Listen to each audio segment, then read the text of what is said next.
Hi there everyone and welcome to another Ultramoon Wi-Fi battle. This was a pretty fun battle I had a while back on, I think it was the YouTube stream. And my opponent there bringing a hardcore OU team. I know I'm certainly going to have my work cut out for me, but I'm bringing my most powerful, or second most powerful OU team.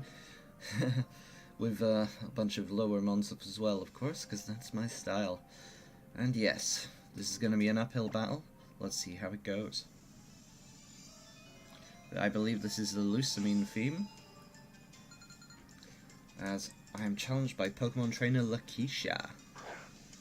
They lead off with Tapu Koko, surprise surprise, and I lead off with Ariados.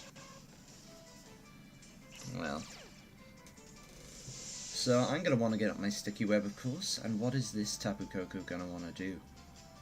We see it goes for Taunt, unfortunate. Stopping me from getting my Sticky Web up, so I'm going to have to switch. I don't want Ariados to take any unnecessary damage, and I go into Mamoswine. Of course, the brilliant ground type, as we see this is a Screens Koko. Taunt, Screens, and probably Thunderbolt or Volt Switch. As he goes for Taunt, perhaps expecting me to go for Stealth Rock. However, I'm not about that. I go for the knockoff, expecting him to switch, not wanting to take an Earthquake. Now, I figure he's probably going to switch here, but he doesn't. And I went for knockoff again. I was very surprised. Twice now I could have gone for Earthquake. Right, he's 100% switching this time, and we see he does. But he switches into Manaphy. Ugh, I went for my Ice move here. The one thing, if I'd have gone for Earthquake, But yes, Manaphy is base 100 speed, so it'll definitely outspeed me, so I've got to get out of here. So yes, I switch out and bring back Ariados. Hoping that this thing's going to go for Tail Glow or something, and I'll be able to lower its speed with Toxic Thread. But we see it actually goes straight for that Z move. Quite worried here, but it boosted its speed. Z Rain Dance. Makes sense. But unfortunately for me, that boosted its speed. And with +1 in speed, it's probably going to be going for Tail Glow soon. So I want to lower that thing's speed. I'm hoping that he's going to go for Tail Glow here. But he doesn't. He goes straight for the Attack Scald. I went for the Toxic Thread to lower its speed and poison it, but of course, I believe its ability is Hydration, and in the rain it can't be statusted. Yes, Hydration cures the poisoning. But yes, unfortunate for me, I am unable to get my Sticky Webs up this battle. And it was definitely something I needed, considering how formidable an OU this opponent's team is. So, I'm a bit in trouble here. I bring in Breloom, hoping maybe I could survive an Ice Beam, but we actually see it as Psychic. And no, Breloom cannot survive that. Breloom is probably better with a Focus Sash. So, I bring in the only thing that resists this Pokemon's attacks here, which is Starmie, and I have to hope I can whittle it down with Scald. However, a lot of Manaphy also run Rest, so I am in deep trouble. I'm able to land the burn there, and he's able to land the burn on me, or she, sorry. And yeah, not looking good. But Starmie is the only Pokemon who can take hits from this Manaphy on my team at the moment. So I've got to keep hitting it as hard as I can, and pray that it doesn't have Rest. So off goes another Scald, as we finally see that Tail Glow. He knows that's the only way he's going to be breaking through my Starmie's type resistance. Hoping I can live another one, as we're both slowly being whittled down. Let loose with the Scald, at least I outspeed. Minimal damage, but he retaliates with a Scald of his own, or her own. Why do I keep saying him?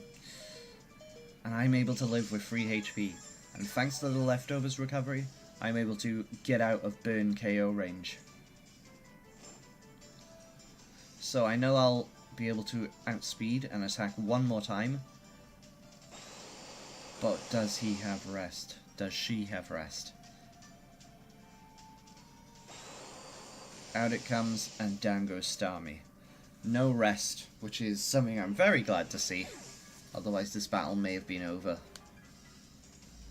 And at 1 or 2 HP, Mamoswine can finish off the Manaphy with an Ice Shard. This is why you always want to have 1 or 2 members of your team that have priority. Otherwise Manaphy would have one-hit KO my Mamoswine there. Now I only have 3 Pokemon left. Things are certainly not looking up for me, as out comes Tapu Koko. Well, I learnt my lesson from last time. I'm going to go straight for the Earthquake now, as we see the Reflect come out. If it's bulky, it might be able to live my Earthquake through a Reflect. As we hit hard, and we see it does live. Damn, that must be one bulky Tapu Koko he's got. I go for the Ice Shard here, hoping that that'll be enough. But we actually see the U-turn here. So that's dual screens, taunt, and U-turn. A very utility-based Tapu Koko. As in comes Hawlucha. Ugh, and we see that it raises its defense in the terrain. Activating its Burden ability, Unburden. So I switch into Togekiss, who resists fighting moves by 4 times. High jump kick doing practically nothing. However, this is my purely defensive clericking Togekiss. I'll go for my fairy move, but I doubt it'll KO. And with a Sword Dance, I don't look forward to taking an Acrobatics. But yes, we let loose with the powerful Dazzling Gleam, and we see it is powerful. One hit KOs the Hawlucha, without a critical hit or anything. Good job, Togekiss. But then again, Togekiss's base special attack is pretty high. As out comes the Magearna. Now, not a good place for Togekiss, so I'm going to bring in the Charizard. As we see Shift Gear come out. Bit of a worry, it's definitely going to outspeed me even if I go for a Dragon Dance here. So I'm just going to have to hope that,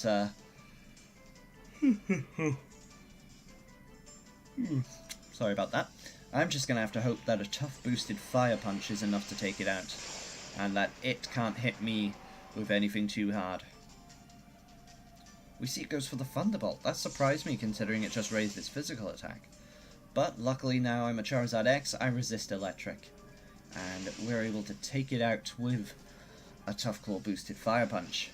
Things are starting to look up for me in this battle. And out comes the Landorus.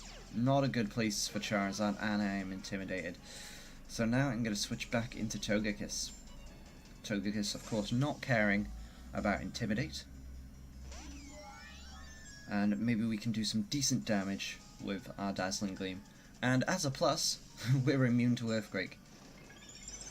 We see Explosion come out. I was not expecting that. I would have thought you would have wanted to keep this around for Charizard. But Oosh does heavy damage, but I do live it comfortably. I had a feeling I'd be able to live any one attack from him, so I decided to go for the Wish here.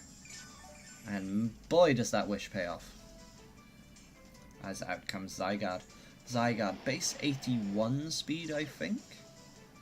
But considering its low physical attack, most people go for an Adamant Nature. We do see he does outspeed me though. But it does go for the Dragon Dance, so all is good there. I go for the Dazzling Gleam, and we do a nice chunk of damage, about 55%, as the Wish comes back down and heals me by a lot. And I'm pretty sure, even at +1, I should be able to survive a hit from 1000 Arrows. I am quite a defensive Togekiss, as yes, it does plenty of damage and knocks me to the ground, but I'm able to let loose with a Dazzling Gleam, finishing off Zygarde, which leaves him with his only remaining Pokemon, Tapu Koko, and as we've learned throughout the course of the battle, it does not have any electric moves. Not to mention, I believe I still have Mamoswine with the priority Ice Shard. So yes, as Tapu Koko stares down my blimp, it realizes there's nothing he can do, and he forfeits. And that was a very good battle against my opponent's hardcore OU team there. As soon as Manaphy was taken care of, everything managed to go well for me. Thanks for watching, hope you enjoyed.